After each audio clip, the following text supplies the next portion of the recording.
부산친 믿음의 가족 여러분, 하나님의 은혜와 평강이 오늘도 여러분의 가정과 일터 가운데 함께 하시기를 소망합니다. 오늘 말씀은 누가복음 10장 25절에서 42절입니다. 어떤 율법 교사가 일어나 예수를 시험하여 이르되 선생님, 내가 무엇을 하여야 영생을 얻으리까? 예수께서 이르시되 율법에 무엇이라 기록되었으며 내가 어떻게 읽느냐? 대답하여 이르되 내 마음을 다하며 목숨을 다하며 힘을 다하며 뜻을 다하여 주 너의 하나님을 사랑하고 또한 내 이웃을 내 자신같이 사랑하라 하였나이다. 예수께서 이르시되 내 대답이 옳도다. 이를 행하라.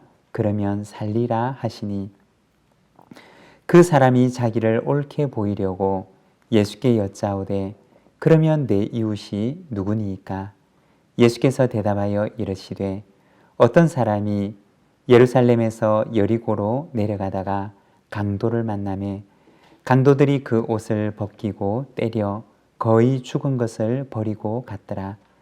마침 한 제사장이 그 길로 내려가다가 그를 보고 피하여 지나가고 또 이와 같이 한 레위인도 그곳에 이르러 그를 보고 피하여 지나가되 어떤 사마리아 사람은 여행하는 중 거기 이르러 그를 보고 불쌍히 여겨 가까이 가서 기름과 포도주를 그 상처에 붓고 싸매고 자기 짐승에 태워 주막으로 데리고 가서 돌보아 주니라.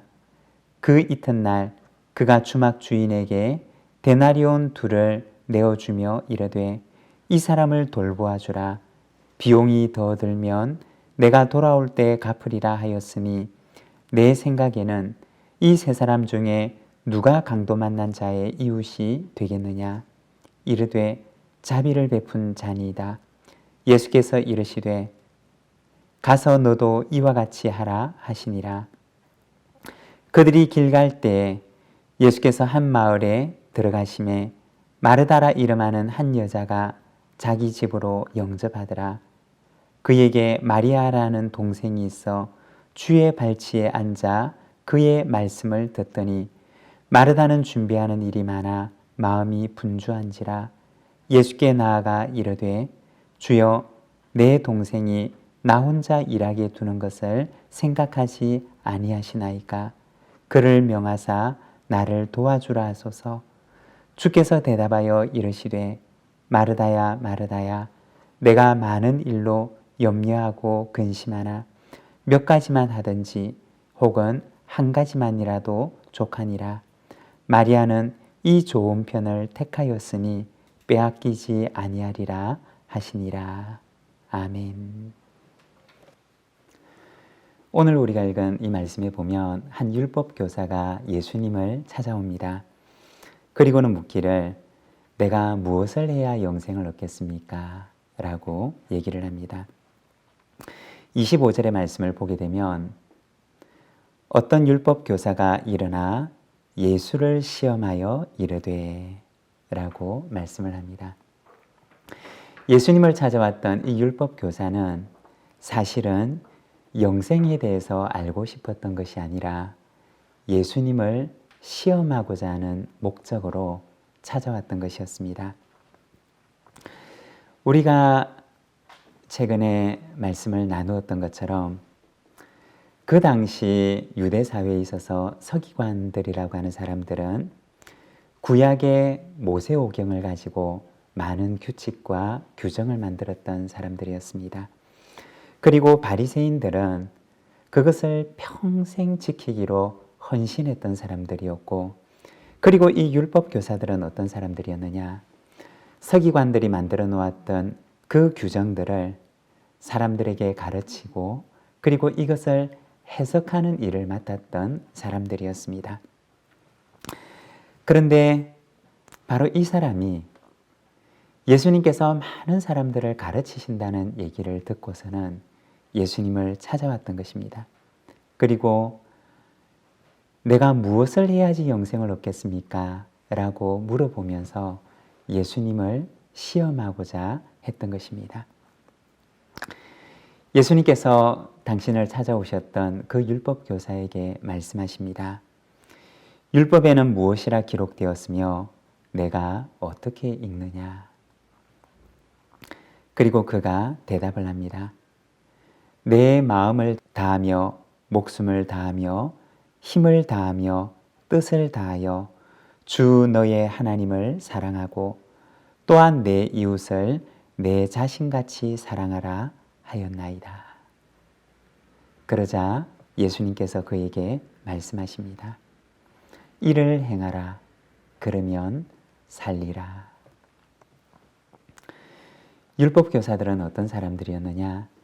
그들은 율법에 대해서는 너무나 잘 알고 있는 사람들이었습니다. 그리고 이것을 사람들에게 가르치는 일을 했던 사람들이 바로 이 율법 교사들이었습니다. 그들이 가르쳤던 율법의 내용은 무엇이었느냐? 예수님의 물음에 그는 대답하기를 하나님을 사랑하는 것이고 그리고 내 이웃을 내 자신처럼 사랑하는 것입니다. 라고 얘기를 합니다. 예수님을 찾아왔던 이 율법 교사는 율법의 핵심이 사랑이라고 하는 사실을 너무나 잘 알고 있었습니다. 그런데 그에게 부족한 것이 무엇이 있었느냐? 그것은 바로 율법에 대해서는 그가 너무나 잘 알고 있지만 그는 그렇게 살지는 않았다는 것입니다. 율법의 내용들을 기울여하고 그리고 그것을 지키고 또 사람들에게 이것을 지키며 살아가도록 했지만 그러나 율법의 참된 정신은 그가 잃어버리며 살아왔던 것입니다. 율법의 사랑에 대해서 말하지만 그러나 지금 그는 예수님을 올무에 빠뜨리기 위해서 예수님을 시험하기 위해서 예수님 앞에 서 있었던 것입니다. 율법 교사는 사랑은 알지만 그러나 사랑하며 살지는 않았던 것입니다. 여러분, 우리도 자칫 잘못하면 이와 같은 오류에 빠질 수가 있습니다. 알지만 그렇게 살지는 않는 것.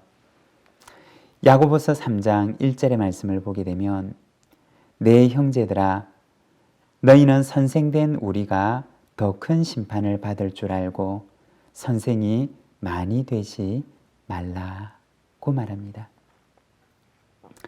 예수님께서는 사랑은 알지만 그러나 그 사랑을 따라 살아가지는 않는 율법 교사에 대해서 그의 외식함과 그의 위선에 대해서 말씀하셨던 것입니다.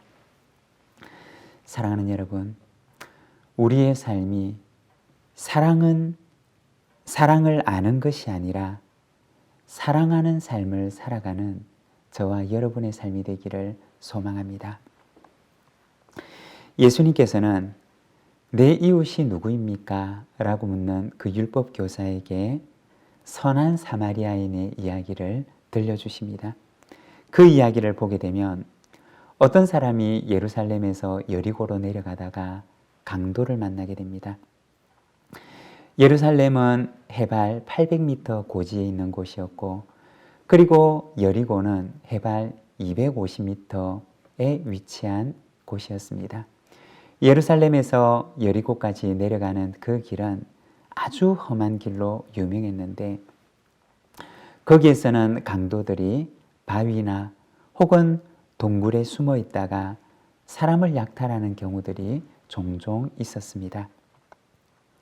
어떤 사람이 예루살렘에서 여리고로 내려가다가 강도를 만나서 약탈을 당하고 그리고 급기야는 그의 목숨이 경각에 놓이는 상황에 이르게 됩니다. 그 길을 누가 지나가느냐? 제사장과 레위인들이 지나가게 됩니다.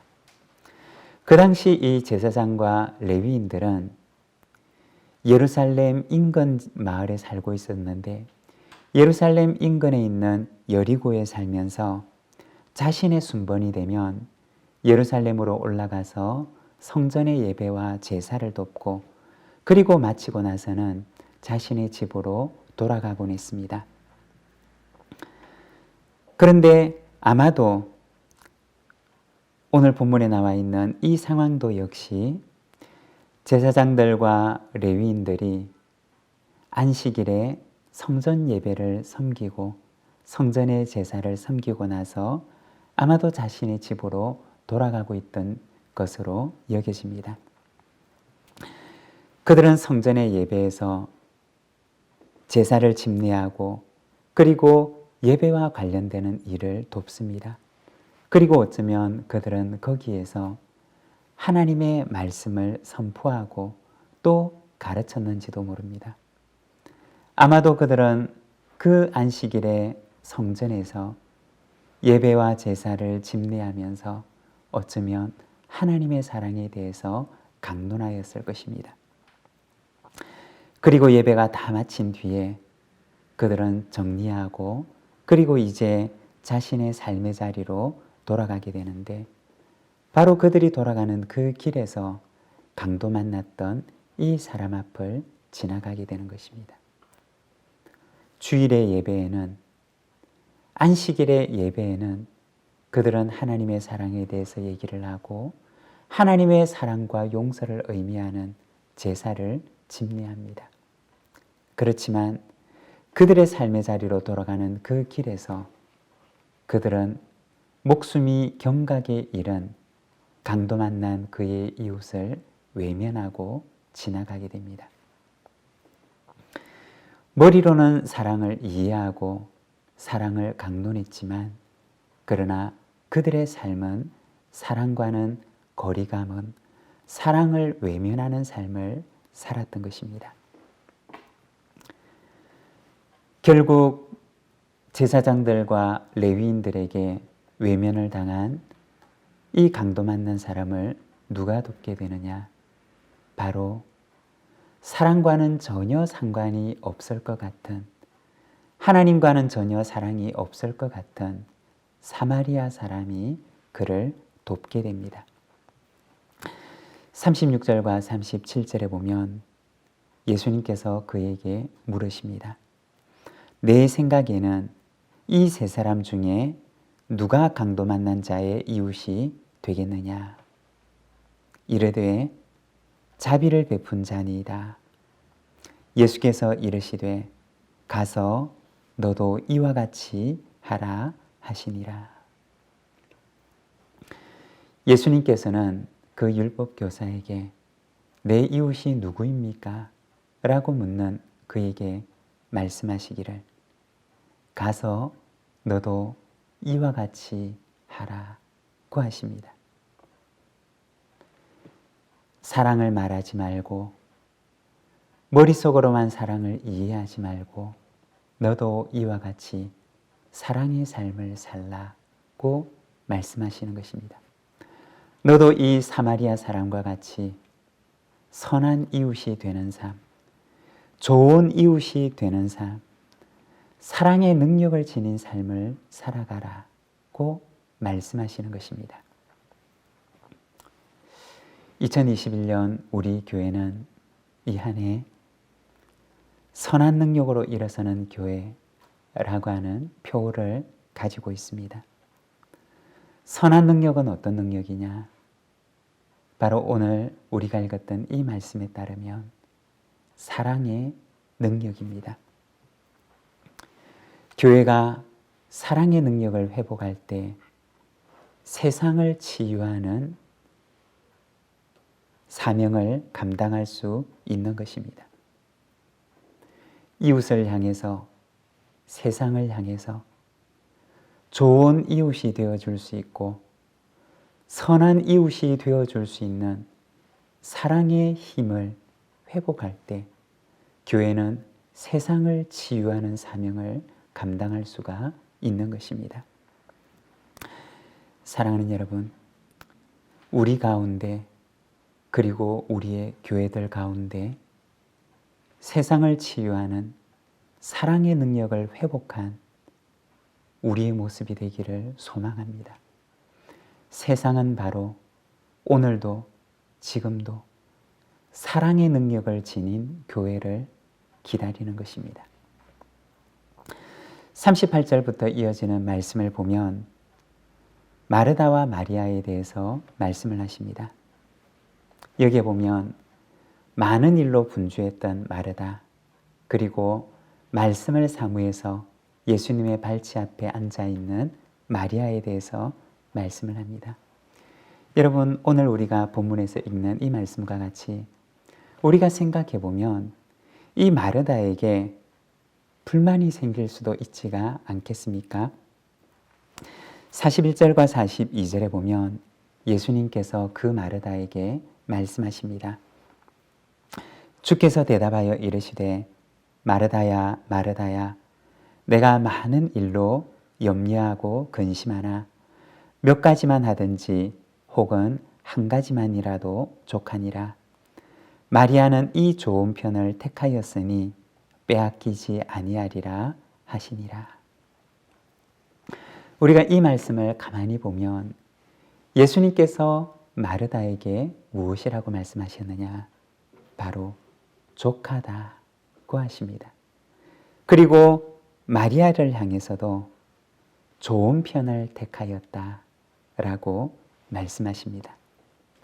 누구는 잘하고 누구는 못한 것이 아니라 마르다에게도 마리아에게도 족하고 좋은 편을 택하였다라고 얘기를 하십니다.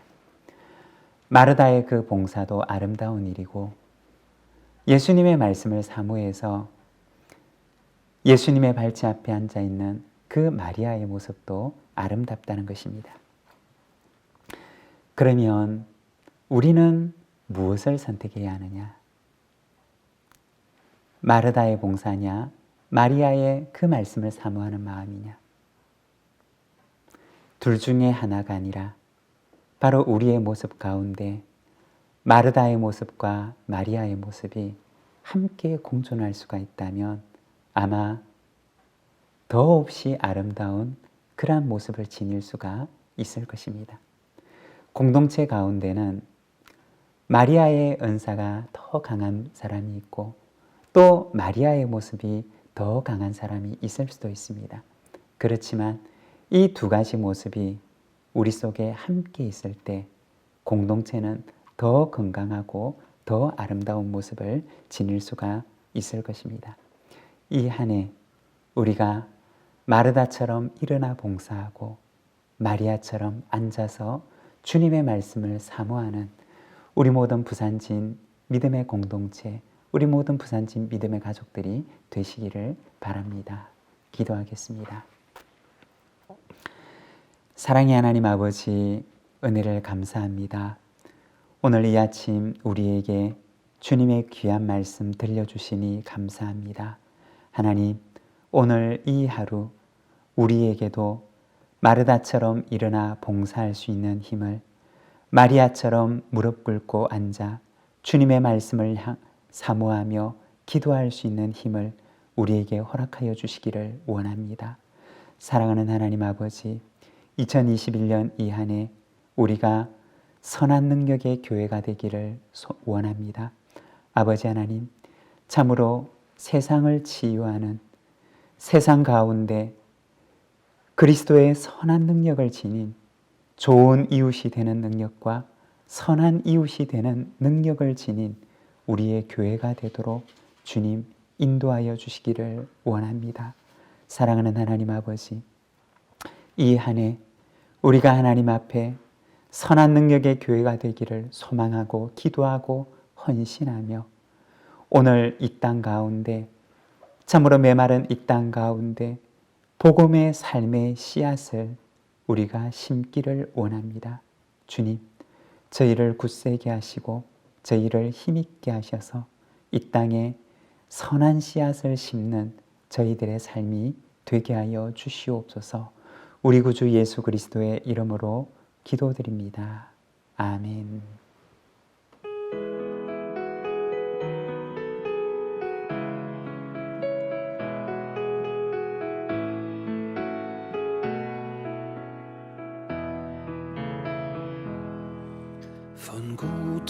Lichten treu und still umgeben, behütet und getröstet wunderbar. So will ich diese Tage mit euch leben und mit euch gehen in ein neues Jahr. Von guten Mächten wunderbar geborgen, erwarten wir getrost, was kommen mag. Gott ist mit uns am Abend und am Morgen und ganz gewiss an jedem neuen Tag. Noch will das Alte unsere Herzen quälen, noch drückt uns böser Tage schwere Last. Ach Herr, gib unseren aufgescheuchten Seelen das Heil, für das du uns bereitet hast. Von guten Mächten wunderbar geborgen, erwarten wir getrost, was kommen mag. Gott ist mit uns am Abend und am Morgen und ganz gewiss an jedem neuen Tag. Lass warm und still die Kerzen heute flammen, die du in unsere Dunkelheit gebracht. Für wenn es sein kann, wieder uns zusammen. Wir wissen es, dein Licht scheint in der Nacht. Von guten Mächten wunderbar geborgen, erwarten wir getrost, was kommen mag. Gott ist mit uns am Abend und am Morgen und ganz gewiss an jedem neuen Tag.